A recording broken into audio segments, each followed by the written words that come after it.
All right, I think we are recording now. Thanks, guys, for being here. And I understand it's for Edmund and Cass is the first time, so maybe it's worth giving just a couple of minutes about what Quantum London is and what we're trying to achieve, and then we can do a bit of introductions as well. So the group was born about one year ago, if I'm not mistaken, and it's all about trying to understand what are the business implications of quantum computing and quantum technologies more in general.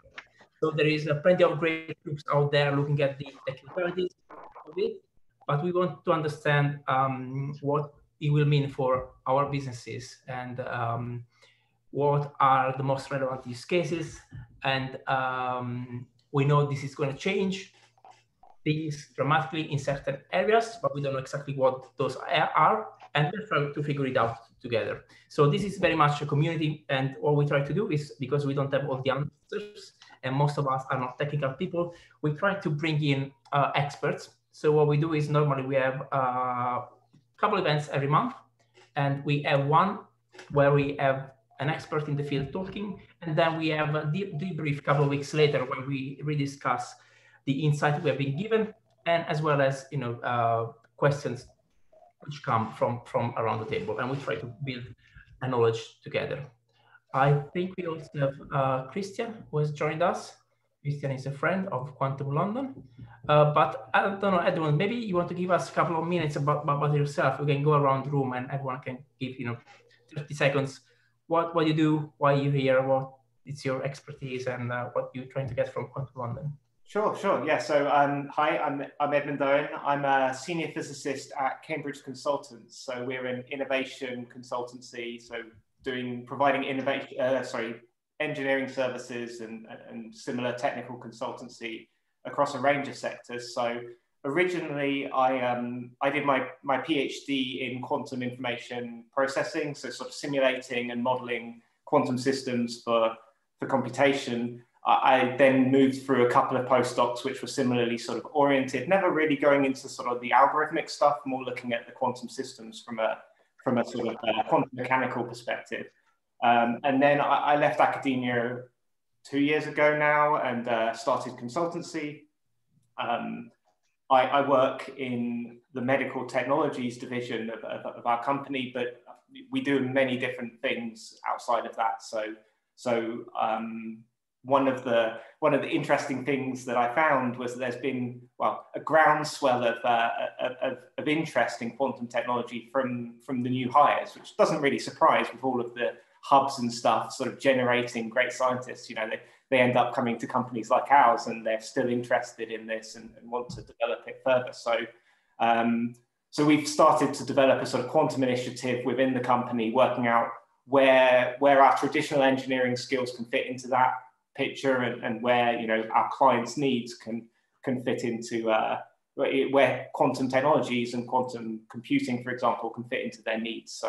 So yeah, I'm here to basically find out more from the broad range of people who I saw. I went and listened to one of your pre-recorded sessions, I think the last Stammtish. So I found it really interesting, and wanted to okay. That means it was not too bad if you're here. That's encouraging. Thank you.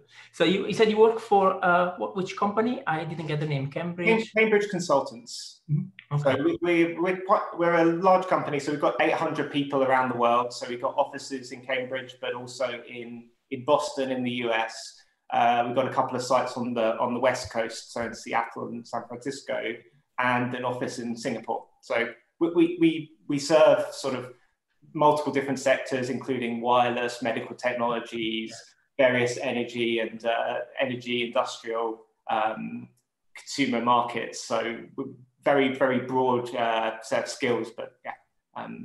Thank you. Thanks. Craig, do you want to give us 30 seconds about yourself? We know you, but Yeah, I mean, for the benefit of the others, and good evening to everybody. And I see there's some new people joining as well that are not familiar faces. But I'm Craig, and I'm based in central London as well. I have a firm, Lime Street Digital Partners, and we consult primarily to the London market insurance and reinsurance community, both on the broking side, the insurance carrier side and indeed on the technology side and where those intersect. So we've got a lot focused on future road mapping and how the older world of insurance can interoperate with the very modern world of technology. Thank you. And Cass, over to you. Whilst I try to sort some technical logistics issues, seems like people can't find the link on Meetup. Did you guys have trouble finding the link to the event? It seems to only exist on the Quantum London Meetup. But yeah, I think that's what's happened. We've forgotten to put it on the Quantum London Computing one. So if one of you's a member of that, could you do a copy paste? Yeah, I'll do that. All right, thank you. Thanks. Apologies, Cass, over to you. Sure, yeah. I mean, obviously my first time, so great to sort of be part of this group. Yeah, I'm a UX designer. I'm currently working at Google. Obviously not part of their quantum AI team or anything like that. It's like more of an internal tools team. And yeah, basically I spent the last couple of months during lockdown just learning a little bit about, quantum physics, quantum, mechanics, particle physics, that whole world, and just got really immersed in, with all the spare time that I had over the past few months. So I guess coming at it more from a hobbyist angle, but I'm super interested in just seeing if there are opportunities to explore startup opportunities within the sort of quantum space. I guess specifically, I'm very interested in machine learning and neural networks, and I guess making quantum computing a little bit more accessible. As a UX designer, I'm kind of already starting to see areas where code-based frameworks and stuff could be replaced by GUIs, or just making it more accessible through just more user-friendly interfaces. So yeah, I think that's kind of the angle that I'm getting into. I think this is actually the first time that I've actually had a sort of face-to-face, or not face-to-face, but digital conversation with people that are into quantum themselves. So yeah, I've just been spending the past couple of months really getting up to speed with all the crazy stuff that's going on. So super excited to be here. Thank you. Thanks. Your voice was a bit cracking, but we got the message. Welcome. And James, thanks. Nice to see you again. I think machine learning is something you do. Am I mistaken? No, we don't do any machine learning. Oh, damn. Sorry. We do quantum chemistry and operating systems for quantum computers. So I'm at a software house in Cambridge called River Lane, who specialize in quantum computing software. Right. Thank you very much. And Paolo, I don't know if you are able to unmute yourself. If no, I will go to Christian. All right. Yeah, Paolo is traveling in a car in the traffic. So let me give you just 10 seconds on what he does. Paolo works in insurance and he's always been passionate about bringing new technologies into the insurance space and leading digital transformation. And he's the co-founder of Quantum London. Christian, over to you. Yeah, of course. Okay, it seems you can hear me fine. Yeah, I was checking with my microphone. Yeah, my name is Christian Mastronato. I'm Director of Engineering at Digital Catapult, which is, well, somebody know, somebody doesn't, is the digital innovation accelerator of the UK government.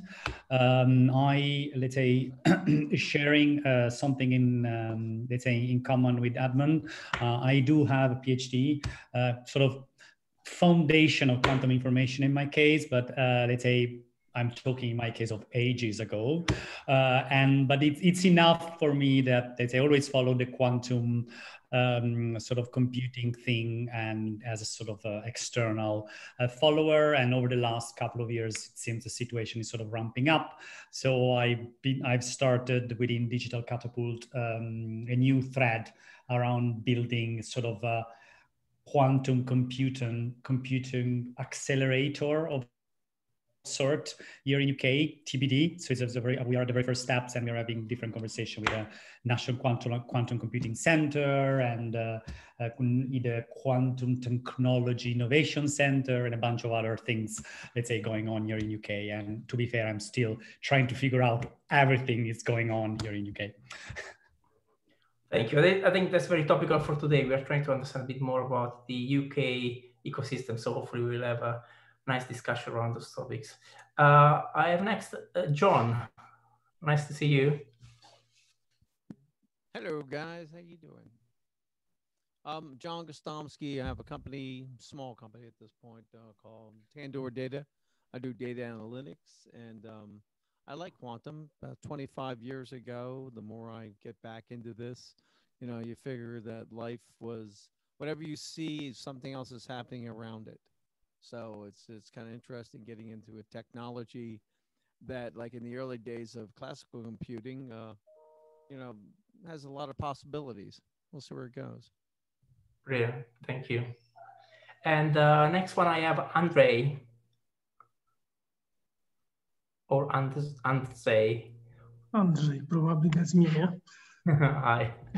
Okay, I am from Warsaw, so I'm not from London. Regarding the interest in the quantum, I think I can call it right now personal interest, because it's not directly related to my professional job, which I'm doing right now. I started basically let's say, to learn, let's call it this way, around 2 years ago, if I count it properly. And I started probably from the not from the proper end, because I started from the quantum machine learning.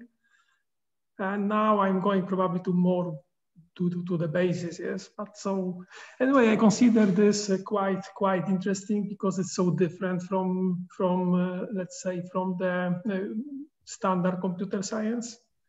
And because of this, I think it would be a challenging for me. Yeah. Probably this will be the last challenge in my professional life, I think. If I look objectively, but it's still, I like it. I mean, I like challenges, so I think it's for me, it's something very interesting. Brilliant. Thank you so much. Next one in my list is Martin. Hi there. Hi, how are you doing? You're good, thanks.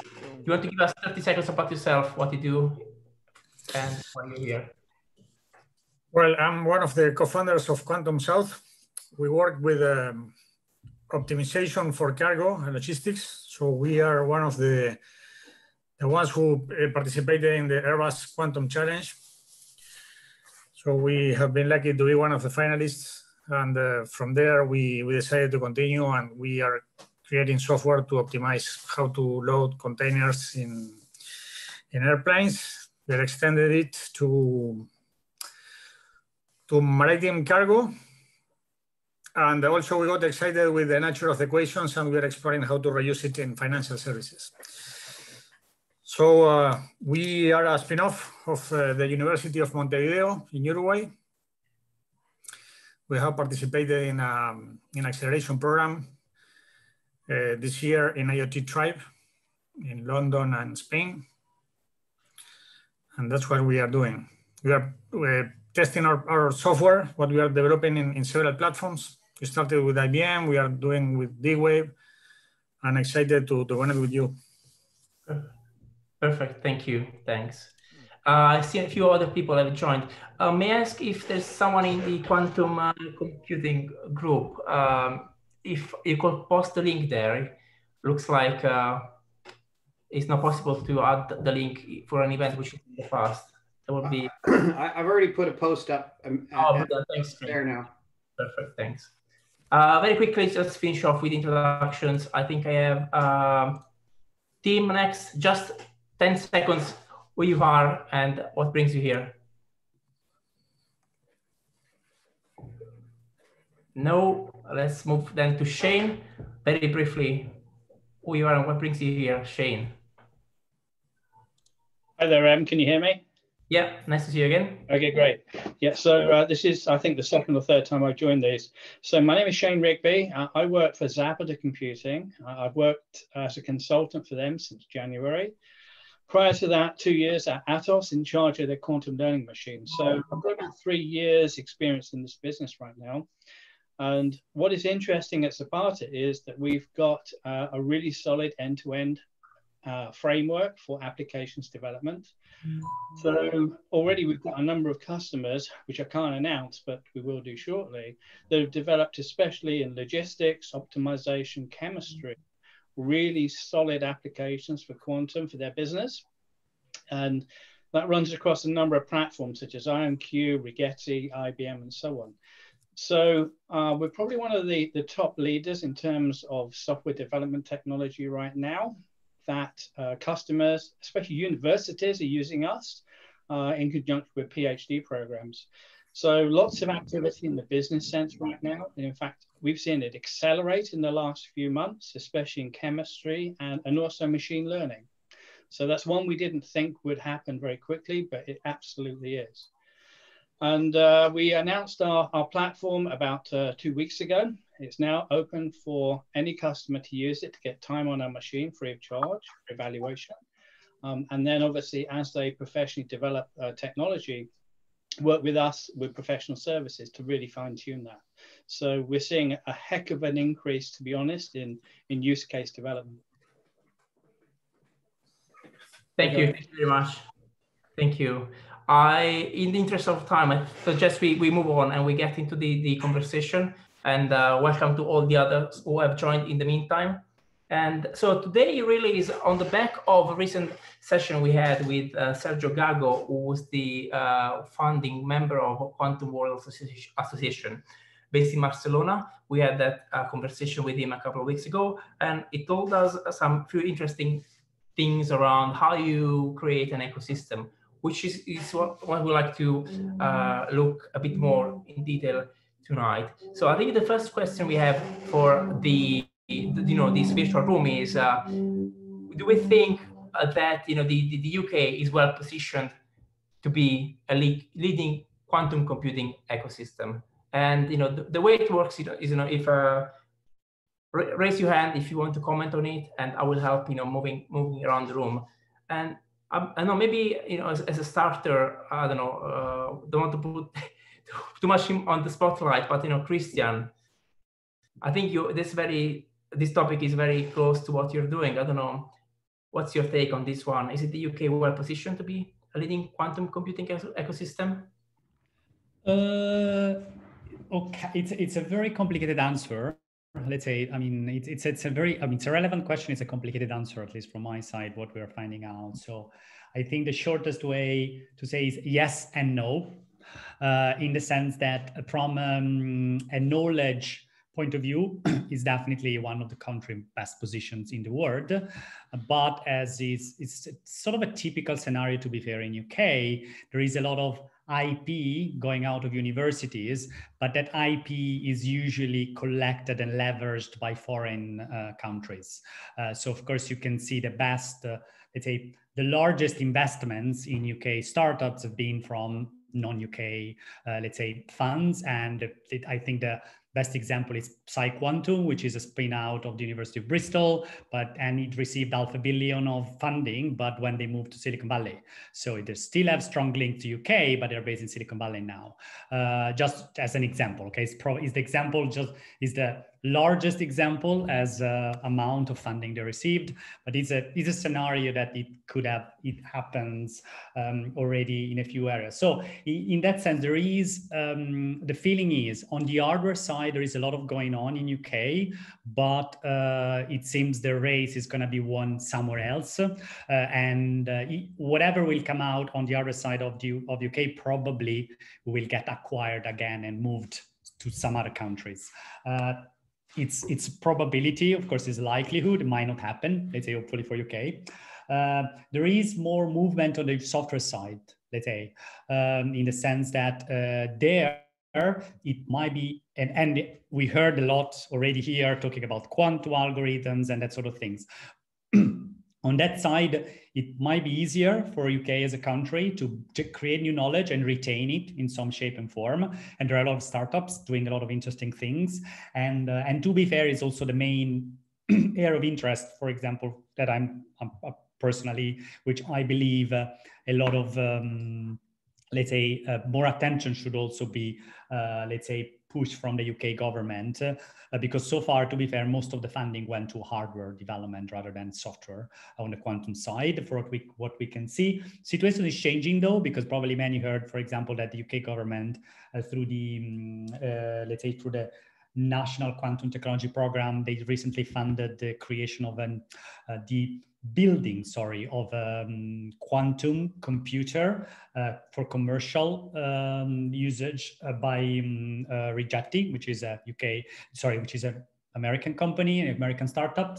But in a way, recognize one, first of all, we are not going to have anytime soon UK designed and built quantum computers. So we have, if we want to have something commercial now in UK, we have to buy it from the outside. But on the other hand, if we have it, we could leverage and push the adoption of, let's say, quantum algorithms for UK large industries. And I think that's the main point here, is building this advantage from an economic point of view, and I think UK has the possibility, definitely, with all the knowledge built by the different universities and startups are going on, have the possibility to create an edge more on the adoption, let's say, on the exploitation of quantum technology and quantum algorithms in particular. Thank you. Interesting. Shane, thank you for sharing the link in the chat. I don't know, do you want to give us maybe a 30-second summary of what's in there in the article you just shared with us?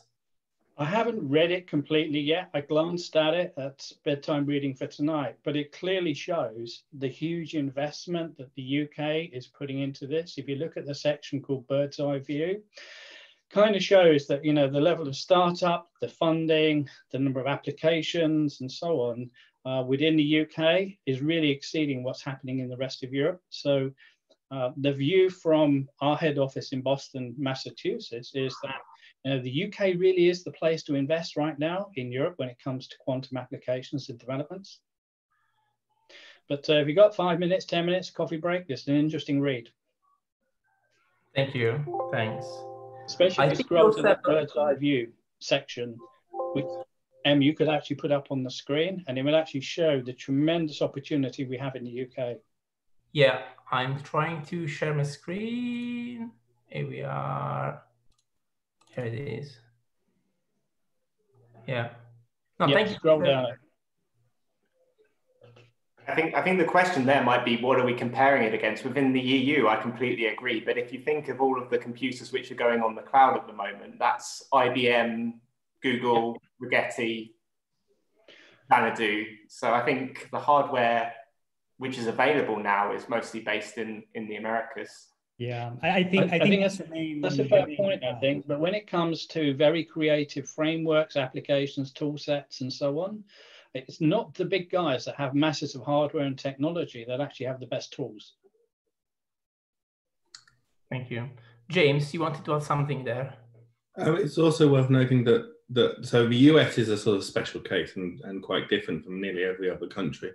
But in comparison to every other country apart from the US, we're fairly unique because there are startups in the UK with nearly every different qubit technology. So there is a number of superconducting companies, there are a number of trapped ion companies, there are a number of photonic companies, there is silicon as well, 2 silicon-based labs doing research in silicon-based qubits. So it's unusual in the fact that if you want to do something with lots of different hardware technologies, you can get them in a room fairly easily in the UK. Yeah, true. Yeah, I just ask, cut across there, James and others, just, I mean, what do you think has been why is that crystallized with this UK or European strength in the first place? And yet, you know, it's a bit like cricket or other British sports, I might say, where, you know, they start out inventing them here and then everyone else does them better. So, I mean, what do you think has been the crystallization of that here?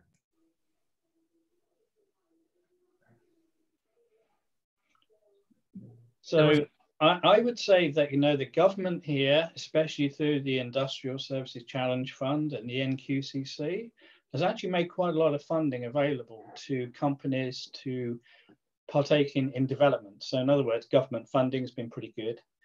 I think traditionally the UK has been, you know, pretty good ground for, you know, startups in terms of new business technologies and so on.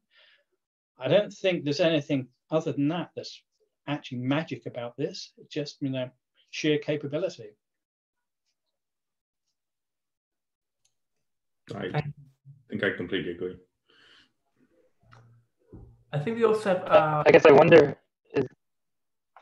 I was just going to ask really quickly. I wonder if like anyone feels there's any difference with the quantum sort of niche as opposed to technology in general. You know, like I think I've heard often that, you know, whilst the UK produces, you know, great tech companies, most of the good ones often, you know, move over to Silicon Valley when they want to scale up. So I just wonder how unique this problem is to quantum computing as opposed to just technology in the UK in general. I'm not sure I got that. I think the voice was crackling. You want to maybe put it in the chat? We'll try to answer there. Oh yeah, sure, yeah.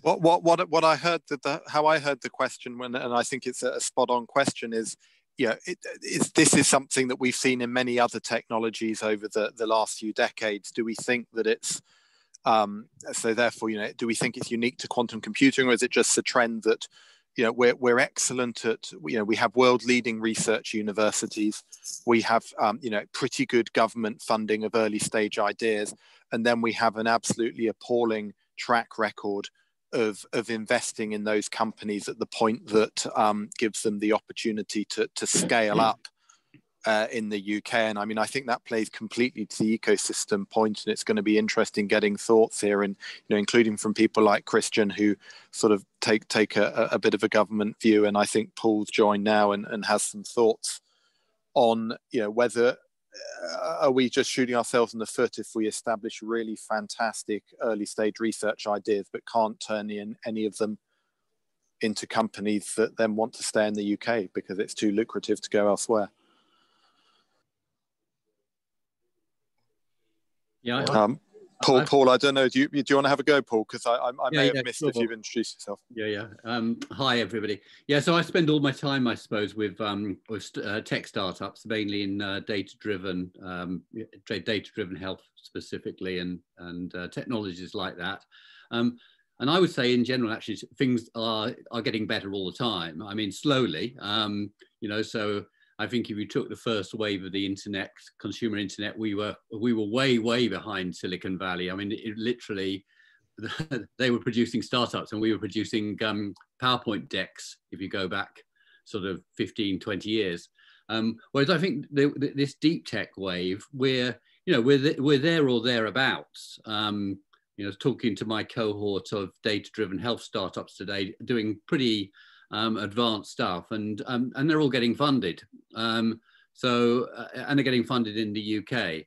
So I think with quantum, it's just a little bit too early to tell, really. We're never going to be up there with you know, with Silicon Valley or China or wherever, but we're a lot better off than we would have been 10 years ago. You know, I think VCs will come in. It's just about getting it to the point where the use cases are obvious enough, I suppose.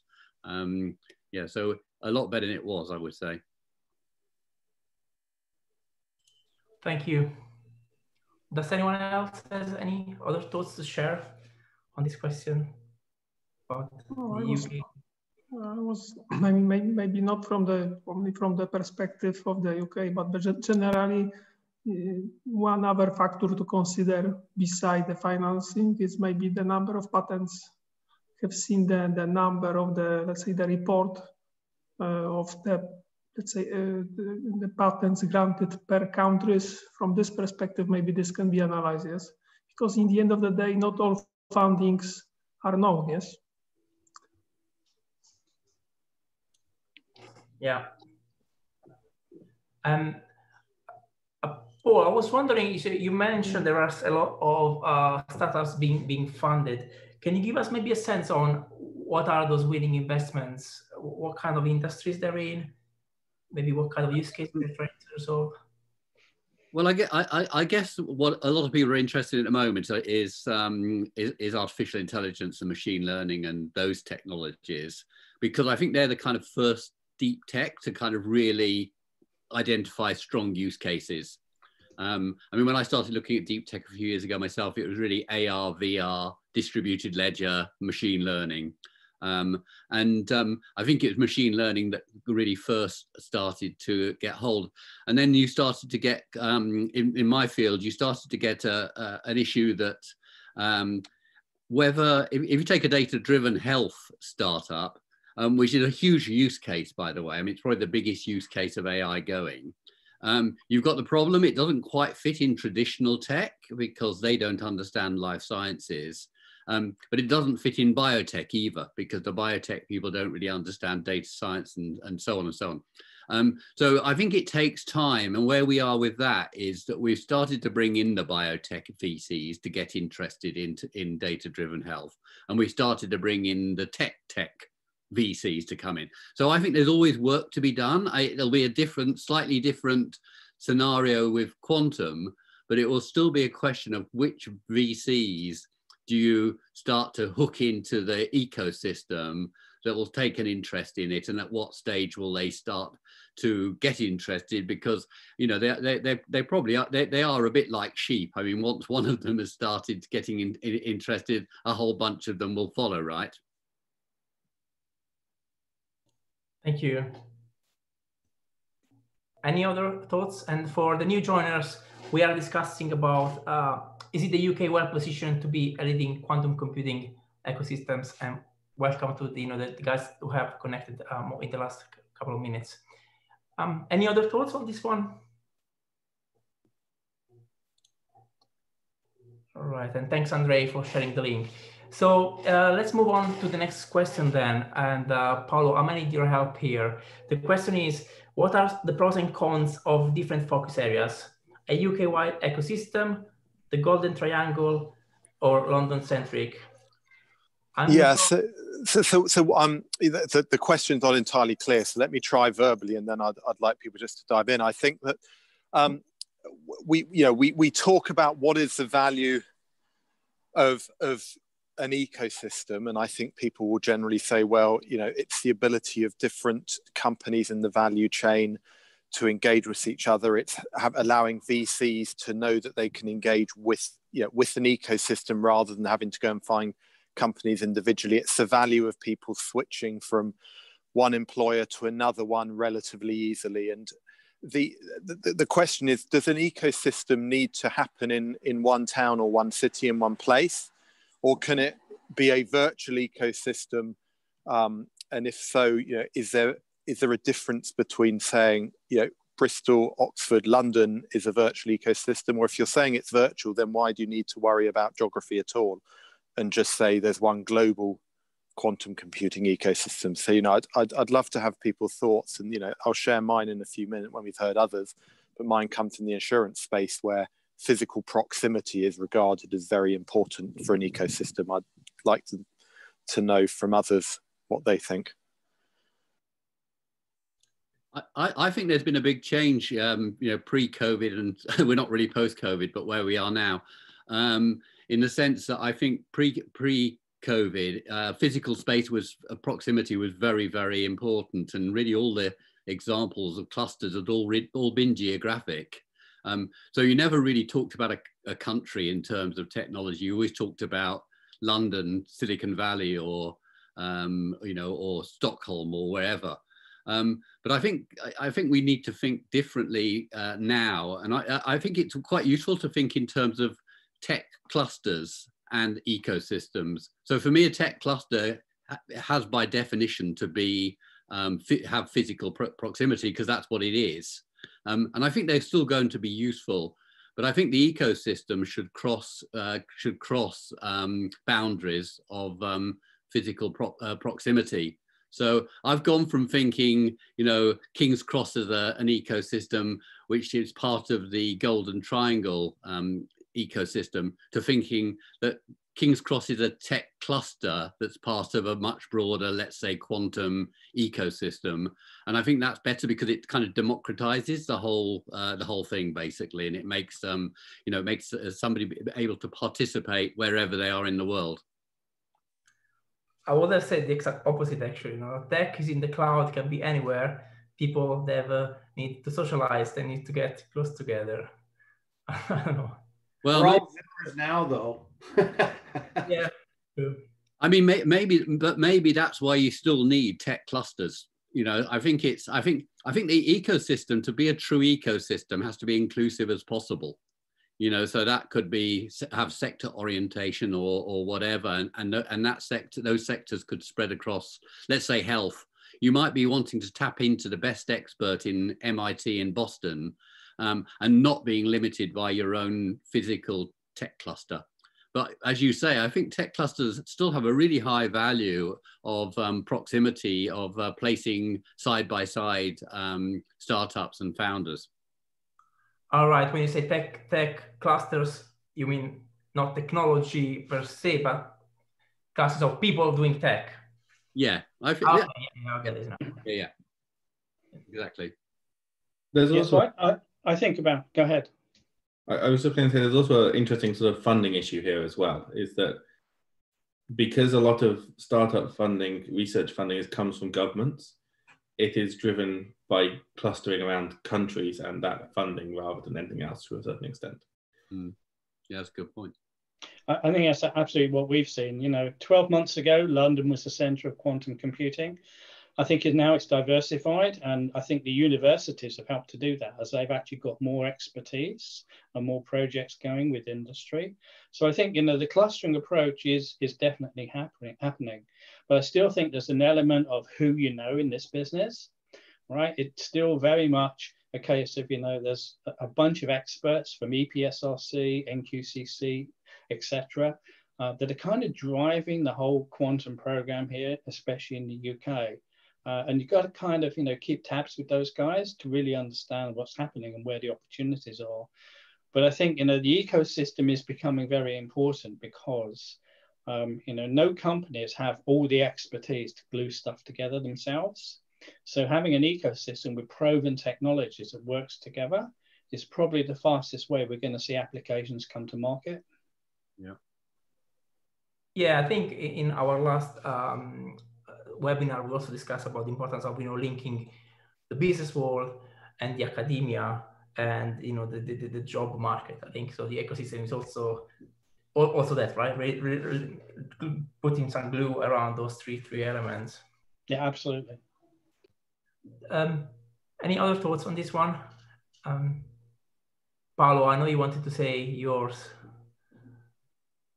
And the fact yes, I mean, those points are interesting. I do maybe want to push a little bit more, and it may not be the right time, but with some of the people afterwards. But if we look at it from the point of view of we want to create a leading ecosystem for the UK, and we take the point that we can include the whole of the UK in that, because we're by now used to working remotely, even if we would prefer to be sitting in a bar and doing it. And we also take the point about government related funding means that actually for a meaningful amount of time at least, this will remain something that happens on a country by country scale. Do we get any value in going and starting to try and build a physical hub to take what Paul mentioned about King's Cross as a deep tech hub, or what I saw when we created the InsurTech sort of focus within the area of EC3 near Bank Station and Lloyd's of London as we were sort of creating the concept of InsurTech. Because if we think we need to do that, then there is a question that maybe above all our pay grades, but someone somewhere needs to say, right, is it Cambridge, is it London, is it the whole of the UK? Where do we encourage people to go and start working in close proximity to get that clustering effect? So Paul, you had some thoughts. I don't know how much you want to share on this sort of open platform, and not probably quite briefly, but it would be good to hear them. Yeah, very briefly. And I mean, I'm always very happy to share. Yeah, I mean, a lot of these ideas came about pre-COVID. So I'd recognise that King's Cross particularly was a world-class ecosystem, particularly for data-driven, for AI and machine learning, because you've got the Crick Institute next door to the Turing and the Wellcome and the DeepMind, and having such concentration of talent and companies, and also venture capital being very, very close by. It's a hard thing to build overnight. That's something that's come about over many, many years, and is really quite a happy coincidence for deep tech, I suppose. It's only really in the last 3 or 4 years that it's all come together. And so I've really been building these accelerator programs, because I think the people who need the help really are going to be the spin outs of universities, the early stage startups, the grassroots.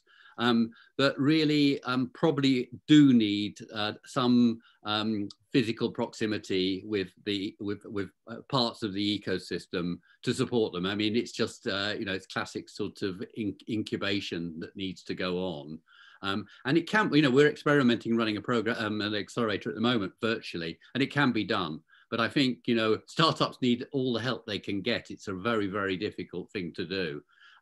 So I think that physical proximity will occur. But I think there's nothing wrong with you having multiple tech clusters in a country, and I think we should be trying to move towards that, because I think that the funding just won't be put into a single place anyway. It's going to be spread around. I mean, there's all this leveling up to be done.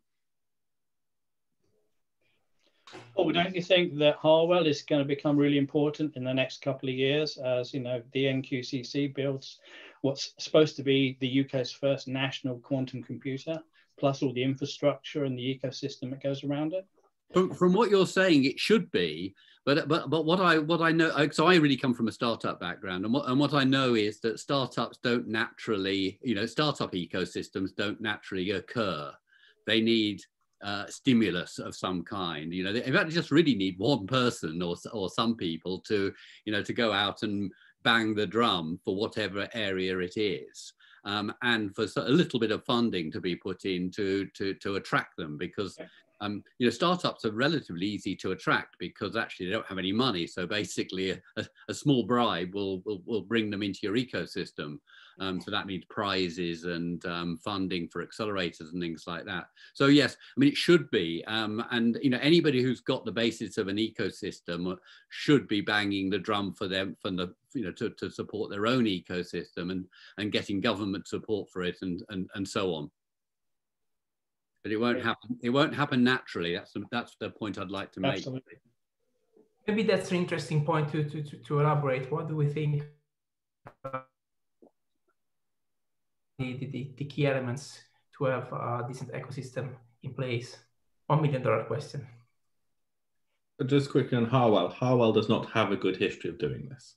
It has tried to do this a number of times, and it ends up with empty desks with academics still at academic-based institutions rather than visiting Harwell. That's a very good point, James. It's probably because it doesn't have the. I think an ecosystem has 4 elements. It has strong universities or institutions. It has capital, and that's that's a key one. And then it has so it has university, and then it usually had one or more big flagship corporate. So again, I'm harping on about King's Cross a bit, but having Google there and Facebook, you get the spin-off effect of these big corporates. And I've missed one, so I'm trying to think what I've missed. But you've got the capital, the universities, the founders probably, and then you've got the big corporates. And unless you've got those in for a physical ecosystem to work, you probably need all of those elements. It's kind of like a classic Silicon Valley ecosystem model, basically. So, and we think about those 4 elements. We mentioned the golden triangle. Is any area best placed with those 4 elements, or What are the what you're talking about London. the Yeah, city? London campus. I Is think any of the I think it's wrong. It's probably wrong to think that way. I would think of the Golden Triangle as a parallel to the whole of Silicon Valley. I think where we've been making a mistake is we've been too myopic about it, and we've talked about Oxford, Cambridge, and London as separate ecosystems. And of course, if you're competing on a global stage, it's ridiculous. You don't say London competes with the whole of Silicon Valley, or Cambridge, competes against China. You have to your ecosystem has to be a size to compete on the scale you want to be able to compete, basically. Yeah, because I was thinking really you got the big businesses more in London than in smaller cities, but then you could get in Oxford, Cambridge, you got the academia. So I like what you're saying there, that the ecosystem has to come from combination of the three. Yeah, it does. And I don't know, my observation in startup world is that still, I would say Oxford is the least cooperative. I apologize to all Oxford people here. Cambridge is also quite sort of, hasn't been very collaborative. I think in many ways, because London didn't have the deep tech background, they're probably a little bit more collaborative than the other two. And it's kind of work in progress, but it's still very parochial in many ways. Thank you. And we touched on this already briefly, but maybe it's worth going a bit deeper. So what kind of, what's already underway in terms of ecosystems? What are the early signals we are getting? Anyone wants to give a go ahead? It would be good. There have been a few mentions of Harwood. It would be good if someone who just wants to share briefly, where that is. I presume we mean Harwood near Bristol, and exactly what's going on. It's been touched on, but I think it'd be useful to hear from people, but also the people up in Oxford and Cambridge. Sorry, thank you, Craig. Harwell. So yeah, I wonder if we can have a quick go round of people sharing what they see is building up, because I think part of what we want to do after this call is, there's a few people who've expressed interest in understanding what the role of government might be in helping create this. So I'm keen to gather some of the input now about what people are seeing and whether or not it isn't working. So who wants to just update on Harwell first? I can quickly comment on Harwell. So Harwell is the home of STFC, which is one of the government's big technology branches in research, and it will be where the NQCC is based. So they are building a building at Harwell next to STFC to base the National Quantum Computing Centre, and it's near Oxford. Near Oxford, okay, rather than Harwood in Shropshire. Okay, Oxford's a bit more convenient. And it's there because the government had somewhere that had a building that they could put it in, or because there was the logical already, the beginnings of knowledge on the topic in the area? It's where the main HPC site is for STFC. And therefore it was a campus which they could put it on, because they're building a building for it. Gotcha. So that sort of ticks the Oxford Harwell box. Is who's on the call from Cambridge or from Bristol or from London who has a sense of whether there's anything structural happening there?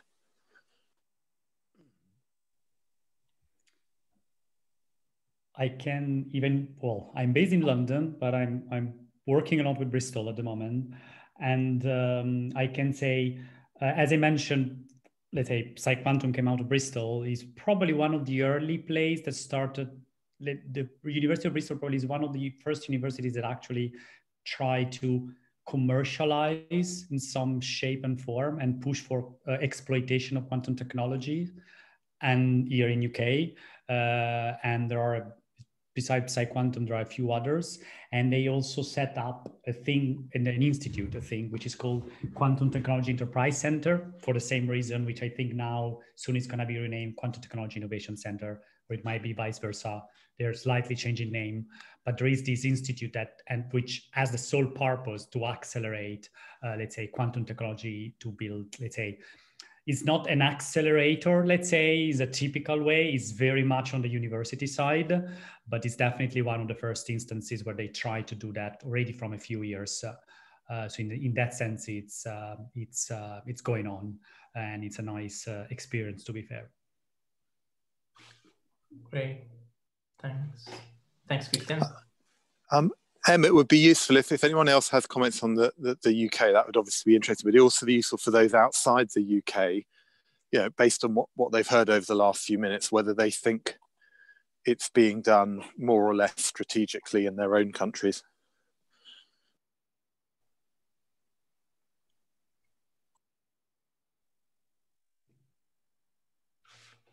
Silence. Maybe no one wants to share their secret. Yeah. I mean, in Cambridge, we've got a few spin-outs from the university, or maybe not even spin-outs, but ones which have sort of been developed by people who've been working either in the university. So obviously James here from River Lane, but you've also got Cambridge Quantum Computing and some hardware suppliers like New Quantum coming out of Cambridge or spinning out of Cambridge. So I think there are a few things, and they are mostly coming from the university here. I think another one to comment on is Scotland. So you've got a lot of hardware suppliers in terms of the sort of photonics hardware for if you're going for photonics quantum computing through the various companies up there. And then you've got like Rigby, they're building their quantum computer in Edinburgh. So it's a location which hasn't been described here, but there's I don't know what exactly motivated that, but there's obviously some interest to develop quantum computing there. Yeah, I agree with Edinburgh, by the way, in the sense it was a comment I wanted to make earlier. Can I make, talking about, let's say, outside UK, I just wanted to, let's say, stress one country that usually doesn't come up, and it's actually interesting that it doesn't come up, and it is China. Okay, so and by far, so of course everybody knows all the investments that are going on in US, and interestingly enough, nobody really knows what's going on in China. But if you look at the number of patents submitted by the Chinese universities, they are by far the top of universities in the world. So no UK, no America, no American university, nobody reaches the level of patents they're submitting in China. That's the only thing we know. It's interesting in the sense that the silence, let's say, coming out on the commercial side, let's say of China. So in a sense, everybody knows they're investing a lot, but no, it's difficult to find out exactly at which stage they are. It's just an interesting point to note. I think that's fascinating, Christian, that now they're taking a protective position on IP. Another interesting ecosystem to at least look at and watch is the Dutch. They have built a very strong ecosystem around Delft. There is a substantial amount going on around Delft now in quantum computing at all levels, or at all parts of the stack. Okay, thank you. We are maybe at the top of the hour. We have a really tough last question. I'm a bit scared, but let's go with it nevertheless. So what are the important next steps, and who should be taking them? Paul, you're smiling. Maybe you want to give this a go. Sorry, me? Yeah, you were smiling. Yeah, well, so yeah. I was, wasn't I? Yeah, I mean, I'm very pro. I guess my kind of day job in a way is ecosystem building, which is quite a weird thing to say as a job. I mean, I don't have another job, you know. So what I do is I look at an area and I try to work out which is the easiest path to create an ecosystem, and so. So yes, I just proactively go and knock on a whole load of doors. I mean, most of it's not about quantum, I have to say at the moment. It's really probably mostly around machine learning and deep learning. But I think it's a lot of the same people, you know, so I'm knocking on the door of the Turing and the Crick. You know, I know that drug discovery is going to be an area that is going to be big in quantum. You know, I knock, and so basically what I tried to do is I tried to tell people that these big institutions, that they're, you know, they're sitting on a world-class tech cluster ecosystem, whatever you like to call it, and try to push them into funding programs, you know, whether it's accelerators, hackathons, campuses, or whatever. And yes, I actually believe you can do this as an individual. Wherever you are, you basically have to look at your assets, as it were, of the area that you're in. You have to make the best of those assets. You know, you have to decide on which institutions you kind of club together.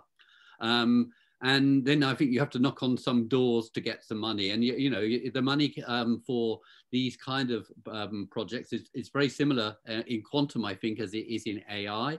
You know, you have to go to big corporations and say, you know, that they should put a small, because we're talking about relatively small amounts usually. And we're talking about low millions, let's say.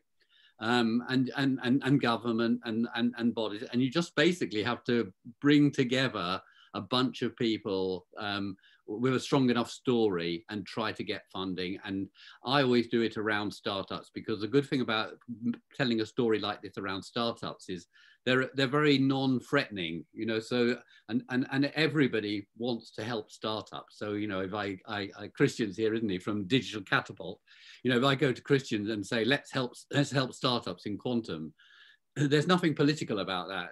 Whereas, you know, if you're trying to help big corporations, there's always the politics between those big corporations. So I start with startups and clusters and ecosystems, and just you know, basically go and knock on a load of doors and try to get funding for these projects, basically. Yeah, and I suppose you mentioned it, Paul, but government also plays a big role there, doesn't it? I think so, but I try to avoid it as much as possible. Okay. You know, if I take my, it's a slightly different topic, but if I take my data-driven health accelerator that I run at the Crick Institute, we almost got a fait accompli before we went for money. You know, we basically said we want to run this program. In the first case, it kind of was government because it was Innovate UK, but it was, you know, it's less than $1 million. But we've also had it funded through the Wellcome Trust, and we've had it funded through LifeArc ultimately, which is and these are, you know, more like private bodies. So yes, I wouldn't assume that it has to be government money for these types of programs, and it often is very difficult to get government money.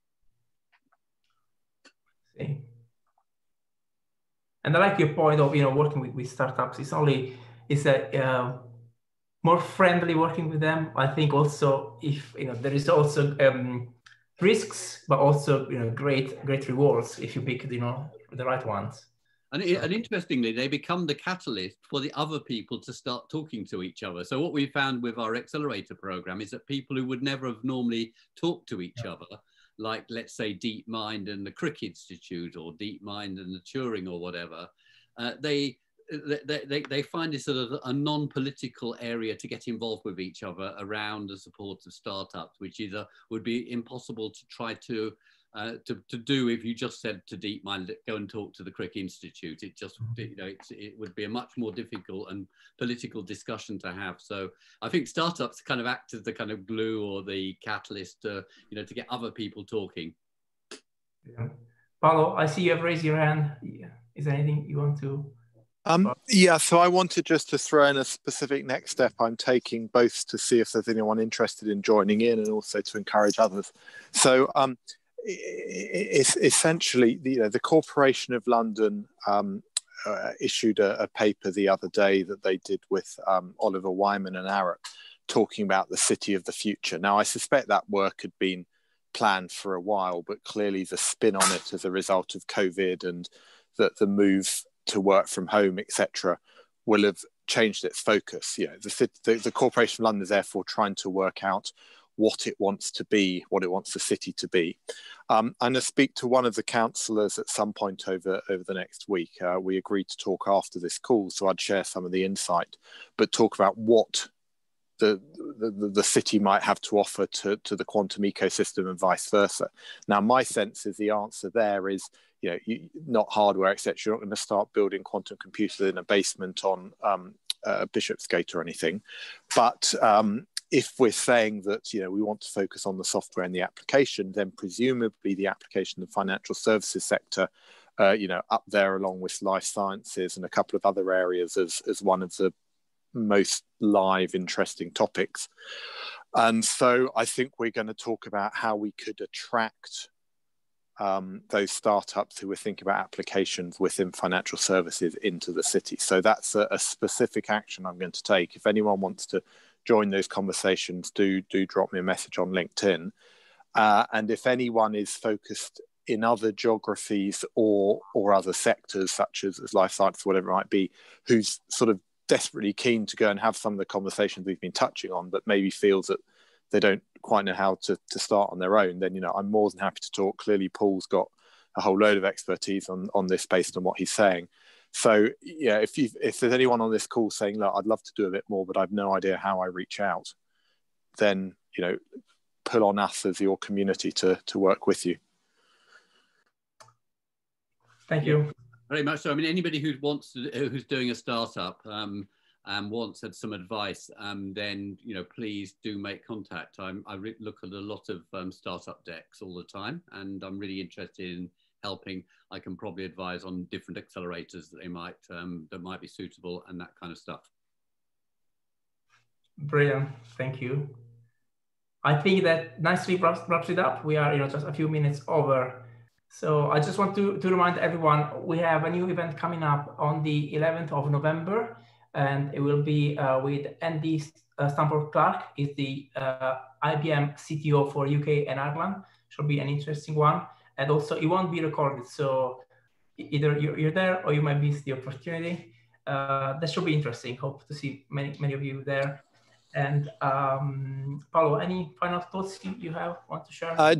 Two briefly. One is, so you've mentioned the IBM Andy one. We've also agreed with Cambridge Quantum Computing that we'll do something later in November, where they're just pinning down the date. I think it's likely to be the 23rd of November, but we'll share that, including making sure we put the link clearly and meet up. That was my mistake. Thank you for those who persevered, and apologies, you joined late as a result of my mistake. And then the only other thing to say is that clearly as a cluster of interested individuals, ecosystem, whatever we want to call ourselves, a community, we can build off each other. So if any of you have got questions or skills you can offer, please, LinkedIn's the most obvious place, but really, you know, anywhere where you want to share how you feel you can help others or any questions you've got, then please do that directly via social media or ask Em and myself, and we'll work out ways to get your question out there or to share your offers with the rest of the community. So thank you very much. Brilliant.